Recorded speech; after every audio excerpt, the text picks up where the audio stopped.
Good morning all of you. आज हमारी जो क्लास का जो टॉपिक रहेगा वो रहेगा व्यवहार की अवधारणा के अंदर समूहन, या जिसको अपन कहते हैं सोसाइटी। देखिए, जीव हमेशा समूह में रहना पसंद करते हैं। अब देखिए, जीव जब समूह में रह रहे हैं तो इनका कुछ ना कुछ लाभ भी होता है। देखिए, आपने जितने भी जीवों को देखा होगा, अपन कॉमन भाषा में कहते हैं झुंड, कहते थे कि वो एक साथ झुंड में दिख रहे हैं। भले कीट हो, बड़े चाहे जितने भी बड़े मांसाहारी जीव हो, शाकाहारी जीव हो, वो हमेशा समूह में रहना पसंद करते हैं। देखिए, समूह में रहने का सबसे बड़ा जो फायदा होता है वो होता है सुरक्षा का। देखिए, समूह में रहने का फायदा क्या होता है, अपन आज इसके बारे में चर्चा करेंगे। देखिए, समूह में रहने का सबसे बड़ा जो फायदा होता है वो होता है सुरक्षा का। देखिए, जब भी कोई शिकारी जीव किसी समूह पर आक्रमण करता है तो समूह के अन्य सदस्य उसकी सूचना उस समूह के पूरे सदस्यों को क्या होते हैं, दे देते हैं, जिससे क्या होती है, सुरक्षा होती है। अब देखिए, हमारा टॉपिक क्या आता है कि समूहन होता क्या है और इसके क्या लाभ और कारण होते हैं। तो समूहन का बेसिक मतलब होता है कि जीवों का समूह में रहना, जिससे उन्हें जीवन जीने में आसानी होती है। अब आते हैं समूहन के लाभ। हमारा जो टॉपिक शुरू होगा अब है समूहन के लाभ क्या क्या होते हैं। लाभ अर्थात समूह में रहने के लाभ क्या क्या होते हैं, उसके बारे में सर्वप्रथम वैज्ञानिक प्रियर ने 1884 में समझाया था। वैज्ञानिक प्रियर ने सन 1884 के अंदर इसके बारे में समझाया और उन्होंने सबसे जो पहला कारण बताया वो था प्रतिपरभक्षण,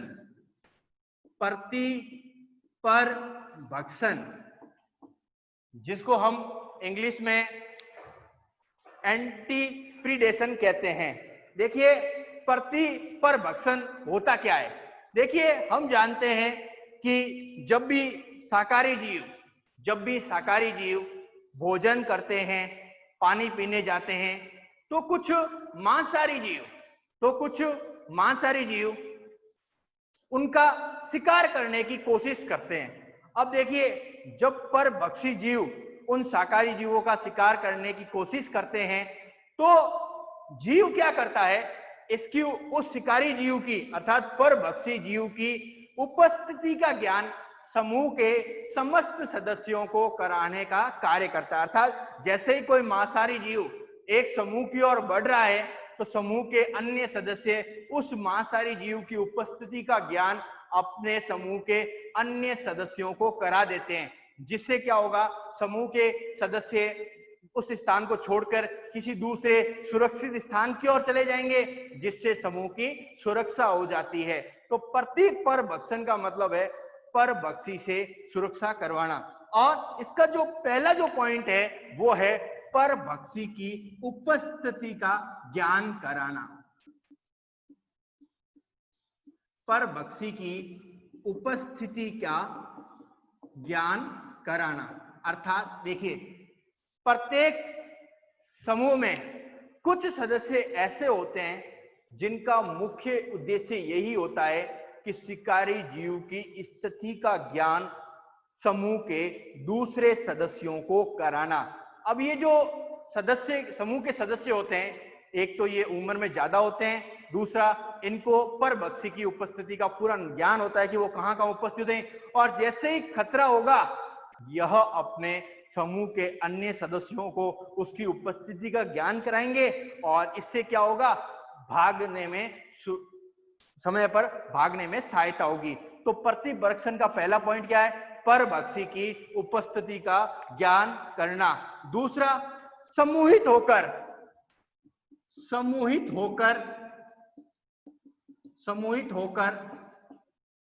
चौकीदार की भांति कार्य करना। की भांति कार्य करना, भांति कार्य करना। देखिए कहने का मतलब क्या है कि समूहित होकर अर्थात सभी सदस्य एक दूसरे की मदद करके एक चौकीदार की भांति कार्य करते हैं। अर्थात कहने का मतलब ये नहीं है कि दो सदस्य सभी उन्हीं की जिम्मेदारी है, समूह के अन्य सदस्य भी समूहित होकर अर्थात जैसे किसी एक जाति के सदस्य ने सूचना दी कि परभक्षी जीव हमारी ओर बढ़ रहा है, तो समूह के दूसरे जो सदस्य होंगे सबसे पहले जो असुरक्षित होते हैं वो होते हैं छोटे बच्चे, अर्थात छोटे बच्चों की सुरक्षा का कार्य करेंगे और उन्हें किसी ऊंचे सुरक्षित स्थान की ओर ले जाएंगे। और वह कुछ सदस्य चौकीदार की भांति कार्य अर्थात समूह के प्रत्येक सदस्य को इसकी जानकारी देने का कार्य करेंगे। इसीलिए प्रतिपरभक्षण का जो दूसरा समूह का फायदा क्या है, पहला तो है परभक्षी की उपस्थिति का ज्ञान कराना, दूसरा समूहित होकर चौकीदार की भांति ज्ञान करना। तीसरा जो पॉइंट है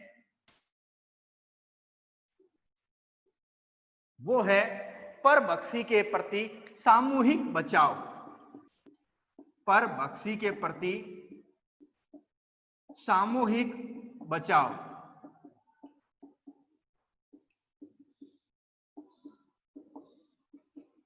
देखिए हमें पता है कि जब कोई जीव अकेला होगा तो परभक्षी या मांसाहारी जीव उसका आसानी से क्या कर सकते हैं, शिकार कर सकते हैं।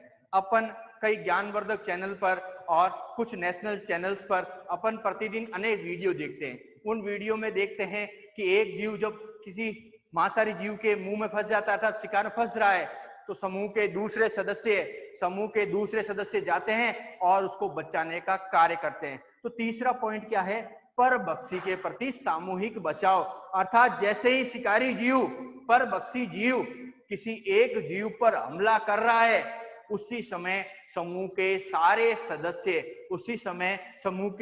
सदस्य उसके पास पहुंचकर उसका बचाव करते हैं सामूहिक रूप से, जिससे परभक्षी जीव या मांसाहारी जीव डरकर उस स्थान को छोड़ देता है। तो तीसरा जो सबसे बड़ा पॉइंट क्या है, परभक्षी के प्रति सामूहिक बचाव, अर्थात जैसे खतरा आएगा समूह के सारे सदस्य एक साथ मिलकर उस शिकारी जीव पर हमला करेंगे, जिससे समूह की सुरक्षा हो पाती है।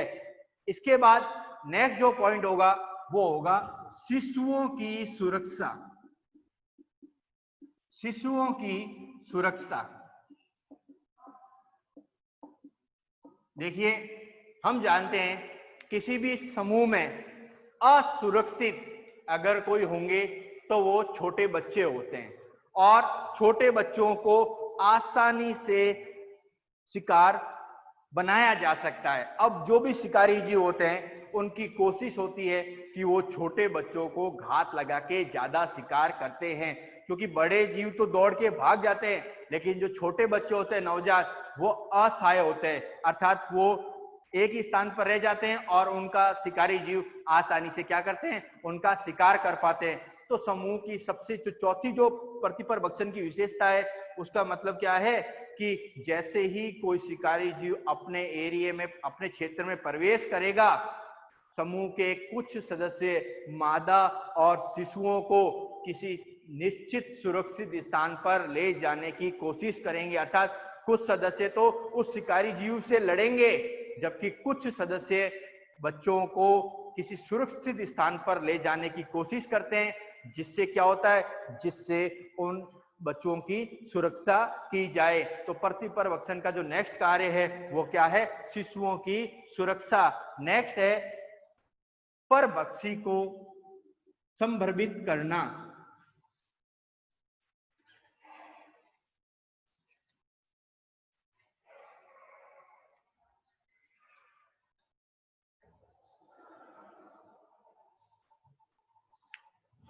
नेक्स्ट जो कारक है वो है परभक्षी को संभ्रमित करना। देखिए हम जानते हैं कि जब भी कोई परभक्षी जीव किसी शाकाहारी जीव का शिकार करने आता है तो वह उसको भ्रमित करते हैं, अर्थात विभिन्न प्रकार से उसको भ्रमित करते हैं, अर्थात उसको जीव को इस प्रकार भ्रमित करते हैं कि वह आसानी से ये समझ नहीं पाता कि मेरा कौन शिकारी जीव ये समझ नहीं पाता कि कौन सा जीव मेरा शिकार है और कौन सा जीव मेरा शिकार नहीं है। इस कारण वह उस भोजन को आसानी से छोड़ देता है और जो सामान्य जीव होता है, जो भोजन है, वो क्या होता है, उस स्थान को छोड़ के, अर्थात जीव को इस प्रकार भ्रमित करो कि वो समझ ही नहीं पाए कि मैं कौन सा मेरा भोजन है और कौन सा नहीं। इस कंडीशन में वो मुंह में आए हुए भोजन को भी छोड़ के चला जाता है। तो ये नेक्स्ट पॉइंट है, परभक्षी को संभ्रमित करना। नेक्स्ट जो मुख्य पॉइंट है वह है भीड़ में खोने का सिद्धांत। देखिए ये पॉइंट सबसे बड़ा इंपॉर्टेंट पॉइंट है, भीड़ में खोने का सिद्धांत। देखिए भीड़ में खोने का सिद्धांत, सबसे बड़ा सिद्धांत क्या है कि जीव जब भी कोई शिकारी जीव किसी जीव को भोजन के रूप में ग्रहण करने जैसे उसके पास आता है, सामान्य जीव क्या करता है, जो अपने पास स्थित बड़े आकार के जीव है उनके बीच में घुल मिल जाता है। अब शिकारी जीव, ध्यान रखना, हमेशा विशेषता होती है, वो अकेले जीव का शिकार करना ज्यादा पसंद करते हैं, झुंड में एक घात लगाकर। अब जैसे ही कोई शिकारी, जैसे ही शेर ने हिरण की ओर प्रस्थान किया, अर्थात उसको मारने के लिए और भागा, अब हिरण किसी भैंस के झुंड में या किसी दूसरे जीव के झुंड में चली जाएगी, अर्थात वो झुंड में जाके उसके बीच में कहीं ऐसी जगह खो जाएगी जिससे शिकारी जीव है, परभक्षी जीव है, उसे आसानी से देख नहीं पाएगा और हिरण अपनी सुरक्षा कर लेगी। तो नेक्स्ट जो पॉइंट है वो है भीड़ में खोने का सिद्धांत। अर्थात जैसे ही कोई शिकारी जीव हमला करने आता है तो समूह के कुछ सदस्य क्या करते हैं, ऐसे सदस्य जो असहाय हैं, अर्थात जिनको अपनी सुरक्षा नहीं कर सकते, वो क्या करते हैं, दूसरी जाति के सदस्यों के बीच, झुंडों के बीच घुस जाते हैं। अर्थात जैसे ही दूसरी जाति के सदस्यों के बीच घुसेंगे तो जब बहुत सारे समूह एक दूसरे के अंदर एडजस्ट हो जाएंगे तो ऐसी कंडीशन में परभक्षी जीव उनका शिकार नहीं कर पाते हैं, जिसको कहते हैं भीड़ में खोने का सिद्धांत। और परभक्षी के प्रति बचाव में लास्ट जो सिद्धांत है वह है साइकेडा सिद्धांत। एक दो आपके प्रश्न आए हैं जिसको मैं लास्ट में लूंगा। साइकेडा सिद्धांत,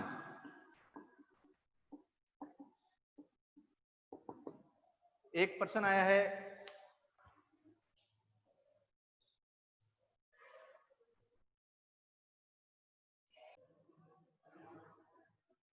लाखाराम का एक प्रश्न है, क्या इंसान समूहन की प्रक्रिया को अपनाता है?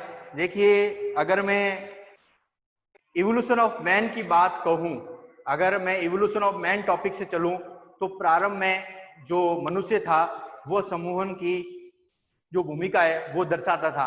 अपन ने इवोल्यूशन ऑफ मैन में ये पढ़ा था कि जब भी शिकार होते थे तो उसमें जो इंसान होता था वो छोटे छोटे समूहों में रहता था और वह मिलके शिकार करता था, और उसमें कुछ सदस्य जो होते थे वो घर में अर्थात अपने बच्चों की देखभाल में रहते थे, जबकि कुछ सदस्य शिकार के लिए निकलते थे।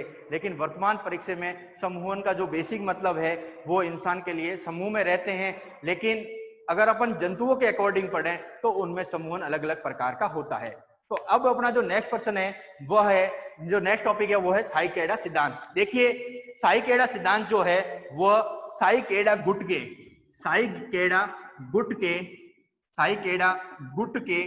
कीटों में पाया जाता है। देखो कीटों में पाया जाता है। अब कीटों में पाए जाने का सबसे बड़ा बेनिफिट क्या है, ये कीट अपना अधिकतर समय जमीन के अंदर रहते हैं, लेकिन जैसे ही ये उचित परिस्थिति में, अनुकूल परिस्थितियों में जैसे ही जमीन के बाहर निकलते हैं तो इनकी संख्या हजारों में होती है। अर्थात कहने का मतलब क्या है, इनकी संख्या हजारों में होती है।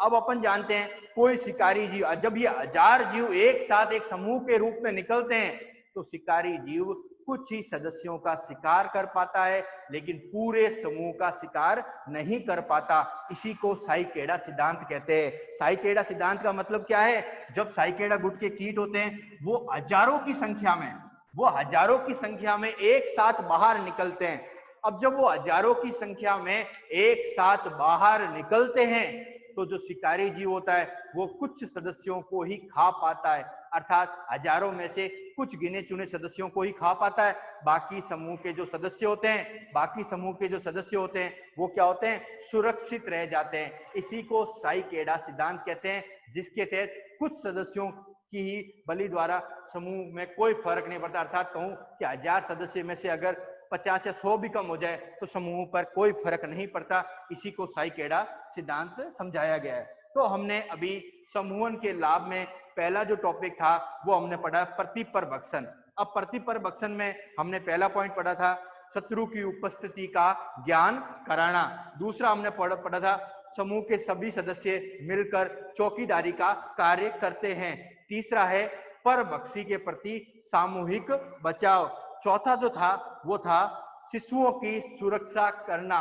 नेक्स्ट था परभक्षी को भ्रमित करना। और इसके पश्चात हमने पढ़ा था भीड़ में खोने का सिद्धांत। और इसके पश्चात लास्ट मैंने पढ़ा था साइकेडा सिद्धांत।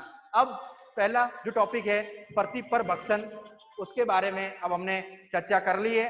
अब हमारा जो अगला सेकंड पॉइंट है वो है संभारक कुशलता और सूचना सहभागिता।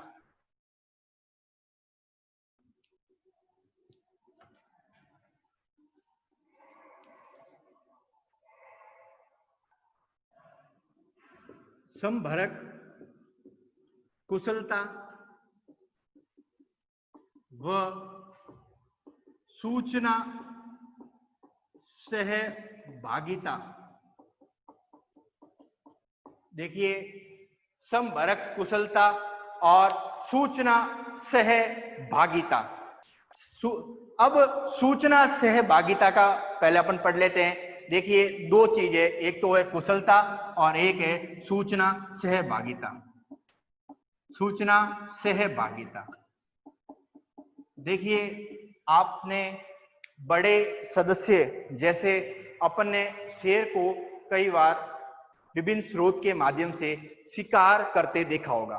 अब अपन ने जब शिकार करते देखते हैं तो अपन देखते हैं कि शेर जब शिकार करता है तो वह एक झुंड के रूप में शिकार करता है, अर्थात उस प्रजाति के समूह के अन्य सदस्य एक साथ मिलकर कार्य करते हैं और किसी शाकाहारी जीव का या दूसरे जीव का शिकार आसानी से कर सकते हैं। इसका मतलब वो जितने भी जीव हैं अपनी सूचनाओं को क्या करते हैं, आदान प्रदान करते हैं। क्योंकि देखिए, जब भी किसी जीव का शिकार करना होता है तो एक जीव जब उसके पीछे भागेगा तो वो क्या हो सकता है, बचकर चला जाएगा। लेकिन जब बहुत सारे सदस्य एक ही जीव पर आक्रमण करेंगे तो वो क्या होगा, आसानी से भोजन बन सकता है। इसीलिए सूचना सहभागिता होती है।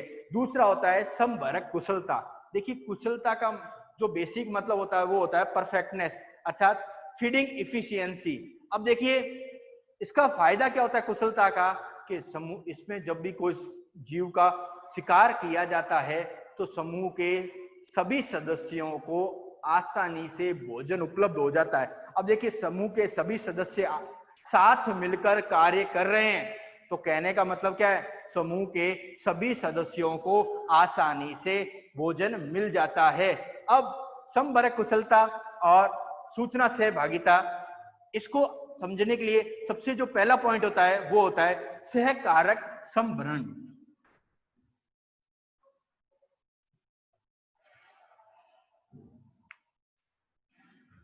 सहकारक संभरण, देखिए सहकारक संभरण क्या होता है कि सामूहिक रूप से जब जीव किसी शिकारी जब जीव किसी जीव पर शिकार के लिए उसके पीछे जाते हैं तो उसको आसानी से क्या किया जा सकता है, उसको पकड़ा जा सकता है।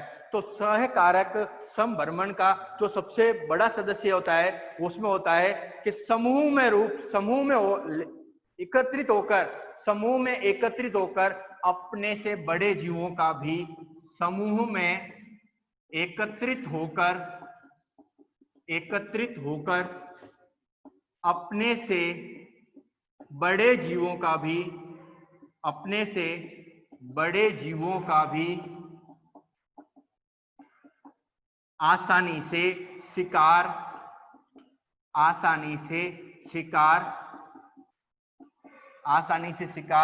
किया जा सकता है। देखिए, कितना भी बड़ा जीव हो, जब समूह के सभी सदस्य मिलकर उस पे आक्रमण करेंगे तो बड़े से बड़ा जीव भी आसानी से शिकार बन जाता है। अब देखिए, समूह के सभी सदस्य जब एक साथ आक्रमण करते हैं तो इससे सबसे बड़ा बेनिफिट क्या होता है कि सभी जीवों जब एक साथ आक्रमण करते हैं अलग अलग दिशाओं से, तो जीव जो भोजन है वो क्या है, किसी भी दिशा में भाग नहीं पाता है।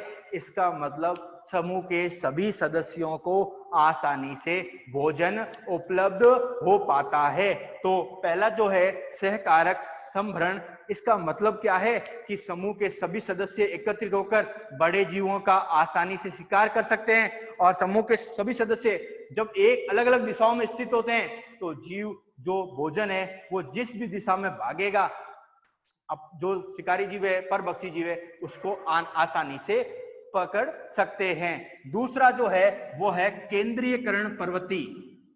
सेकंड जो पॉइंट है वो है केंद्रीयकरण कुशलता। केंद्रीयकरण कुशलता। अब देखिए होता क्या है इस प्रवृत्ति में, क्या होता है कि अगर मैं एक डायग्राम से समझाऊं तो ये एक क्षेत्र है। अब इसमें क्या होगा, जो भी परभक्षी जीव है वो क्या करेंगे, हमेशा बीच में रहने की कोशिश करते हैं। अर्थात समूह के जो भी सदस्य होंगे वो बीच में रहने की कोशिश करेंगे, अर्थात बीच में केंद्रीय भाग में रहने की कोशिश करेंगे। और भोजन की जो तलाश में क्या करेंगे, केंद्रीय भाग से अलग अलग दिशाओं में जाएंगे, अलग अलग दिशाओं में जाएंगे। और जैसे ही भोजन उनको मिल जाएगा ये अपने पुनः मूल स्थान की ओर क्या हो जाएंगे, लौट जाएंगे। अर्थात इससे क्या होता है, जीव को भटकने की जो कंडीशन होती है उससे छुटकारा मिल जाता है। क्योंकि अपन जानते हैं केंद्रीय क्षेत्र में वो रह रहे हैं, अब जीव जितना उस दिशा में आगे बढ़ेगा वो उसी दिशा से वापस लौटता हुआ कहां चला जाएगा, केंद्र में। इससे क्या होता है, जीव के भटकने की जो संभावना होती है वो कम हो जाती है। और इस जो कंडीशन है केंद्रीकरण, इसको वैज्ञानिक वॉर्ड ने 1902 में समझाया था। वैज्ञानिक वॉर्ड ने सन 1902 में समझाया था। और इन्होंने जो समझाया था, इन्होंने कहने का क्या तात्पर्य था कि जंतु निरंतर उनकी जो स्थिति होती है वो परिवर्तित होती रहती है। अर्थात आज जंतु यहाँ है, कल कहीं और होंगे, उसके पश्चात नेक्स्ट डे और कहीं और होते हैं। इससे क्या होता है कि जंतुओं का शिकार आसानी से पकड़ नहीं पाते हैं। तो इन्होंने कहा कि कुछ ऐसे जीव होते हैं जो केंद्रीयकरण प्रवृत्ति को अपनाते हैं, अर्थात केंद्र के क्षेत्रों में रहना पसंद करते हैं। अब इन केंद्र क्षेत्रों के अंदर बच्चे और मादाएं रहेगी और जो बड़े सदस्य होंगे वो भोजन की तलाश में अलग अलग दिशाओं में जाएंगे। और जैसे ही उनको शिकार मिलेगा वो वापस उसी केंद्र के पथ के अंदर आसानी से लौट जाते हैं। इसीलिए जो सेकंड पॉइंट है वो है केंद्रीयकरण कुशलता। अब तीसरा जो पॉइंट है वो है प्रजनन में सरलता।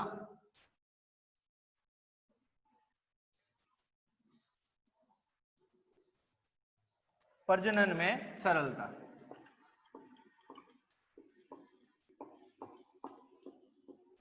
देखिए, हमने कई बार ये पढ़ा है कि अपने ही जाति के सदस्य प्रजनन के लिए अपने पढ़ा है कि कुछ जाति के सदस्य प्रजनन के लिए मादा की तलाश करते हैं। अब देखिए, बार बार तलाश करते हैं, उसमें मादा मिलने में भी समय लगता है। अब जीव जब समूह में रहता है तो प्रजनन में सरलता होती है। क्यों? क्योंकि हम जानते हैं एक समूह में हो सकता है किसी जीव के एक समूह में एक नर ही होगा और कई मादाएं और बच्चे होती है, जबकि कुछ समूह में कई सारे नर हो सकते हैं, मादाएं हो सकती है और बच्चे होते हैं। अब जब क्योंकि किसी भी समूह में बात करूं तो वहां हमेशा नर और मादा दोनों उपस्थित होंगे, और जब नर और मादा दोनों उपस्थित होते हैं तो वहां प्रजनन में आसानी होती है। और जब प्रजनन में आसानी होगी तो क्या होगा, उनको नर को मादा की और मादा को नर की तलाश के लिए अलग अलग स्थानों पर नहीं जाना पड़ेगा। तो कहने का मेरा मतलब क्या है, प्रजनन में सरलता होती है, और प्रजनन में सरलता होगी तो कहने का मतलब क्या है कि जीवों को प्रजनन के लिए दूसरे स्थानों पर जाने की जरूरत नहीं है। और अब नेक्स्ट जो पॉइंट है हमारा वो है प्रतियोगी क्षमता में वृद्धिकरण।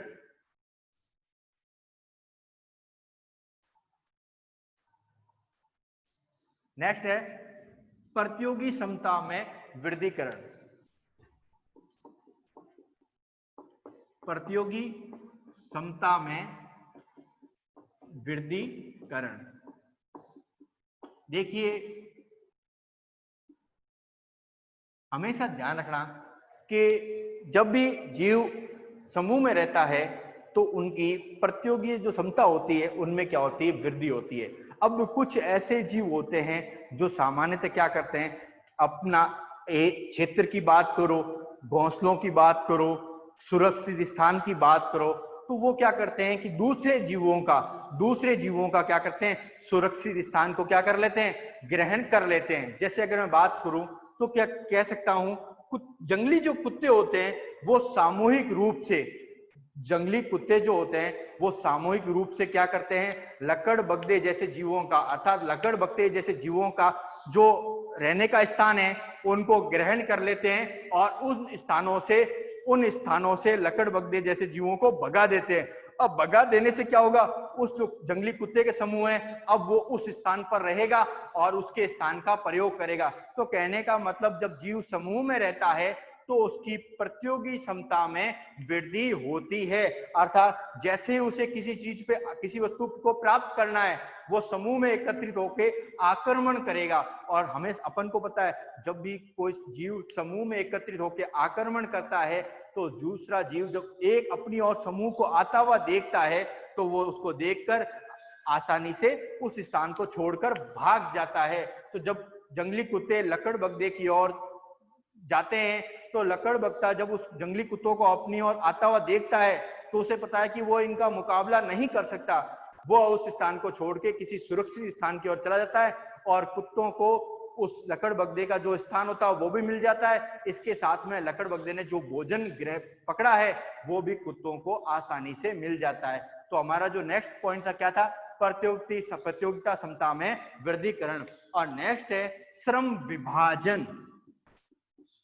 श्रम विभाजन, लेबर डिवीजन। आपने देखिए श्रम विभाजन का गुण पाया जाता है। देखिए जब भी जीव समूह में रहता है तो समूह के सभी सदस्य एक साथ मिलकर अलग अलग प्रकार के कार्य करते हैं। देखिए श्रम विभाजन का मतलब क्या होता है, अलग अलग प्रकार के कार्य करना। जैसे कैसे, देखिए श्रम विभाजन में जैसे अपन कहें तो मादा का कार्य क्या होगा, बच्चों की देखभाल करना, बच्चों की देखभाल करना। देखिए ये गुण अलग अलग जंतुओं में अलग अलग प्रकार के होंगे, अपन एक कॉमन पढ़ रहे हैं। तो मादा का कार्य क्या होगा, बच्चों की देखभाल करना। अब मादा बच्चों की देखभाल करेगी। अब जो वयस्क सदस्य हैं वो क्या करेंगे, भोजन की तलाश में बाहर निकलेंगे, भोजन की तलाश में बाहर प्रस्थान करेंगे। और जो बुजुर्ग सदस्य है वो क्या करेंगे, इन वयस्क सदस्यों को अलग अलग स्थानों का ज्ञान कराएंगे, अर्थात कहां भोजन हो सकता है और कहां नहीं हो सकता। इसका मतलब श्रम विभाजन का गुण समूह में पाया जाता है। हमने मधुमक्खी के छत्ते को भी देखा है जिसमें रानी होती है, नर होते हैं और ड्रोन होते हैं, अर्थात श्रमिक होते हैं। कहने का मतलब क्या है, प्रत्येक जीव में श्रम विभाजन का गुण पाया जाता है और श्रम विभाजन के गुण से समूह के प्रत्येक सदस्य का अलग अलग कार्य होता है, वो अलग अलग कार्य करके समूह की वृद्धि करता है। तो आज जो हमने टॉपिक पढ़ा समूहन, देखिए समूहन का बेसिक जो महत्व होता है वो छोटे से लेकर बड़े जीवों में बराबर का होता है। अर्थात कहने का मतलब जीव जब भी समूह में रहेगा तो उसमें सबसे जो बड़ी चीज होती है, पहला जो होता है, उसकी सुरक्षा आसानी से हो सकती है। क्योंकि हम जानते हैं कि जैसे ही कोई शिकारी जीव समूह की ओर बढ़ता है तो जब समूह के सारे सदस्य एक साथ होकर उस शिकारी जीव के सामने आ जाते हैं तो कई बार शिकारी जीव भी वापस पीछे की ओर मुड़ जाता है।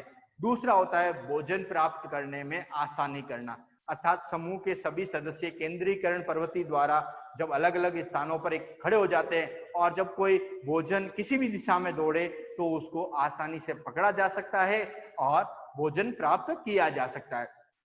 नेक्स्ट जो हमारा पॉइंट वो था कि परभक्षी के प्रति संभ्रमित करना। अर्थात जैसे ही कोई शिकारी जीव समूह की ओर आ रहा है उसको क्या करो, भ्रमित कर दो। अर्थात जैसे ही आप उसको भ्रमित करोगे वो एकदम पता ही नहीं उसको चल पाएगा कि कौन सा मेरा भोजन है और कौन सा मेरा भोजन नहीं है। तो ये भी हमने आज इसके बारे में चर्चा की। इसके बाद हमने नेक्स्ट चर्चा की थी भीड़ में खोने का सिद्धांत। अर्थात जैसे ही कोई शिकारी जीव किसी जीव की ओर बढ़ रहा है वो अपने पास स्थित बड़े समूहों के अंदर प्रवेश कर लेता है और जब वो बड़े समूहों के अंदर रहता है तो वो भीड़ में खो जाता है। इसको भीड़ में खोने का सिद्धांत कहते हैं। नेक्स्ट था साइकेडा सिद्धांत। अर्थात जब जीव बाहर निकलता है, वो हजारों के समूह में निकलता है तो शिकारी जीव कुछ जीवों का शिकार कर पाता है लेकिन वो समूह का शिकार नहीं कर पाता है। तो आज हमने समूहन के लाभ पढ़े। अब जो हमारी नेक्स्ट क्लास होगी उसमें हम इसके आगे के टॉपिक के बारे में चर्चा करेंगे। धन्यवाद।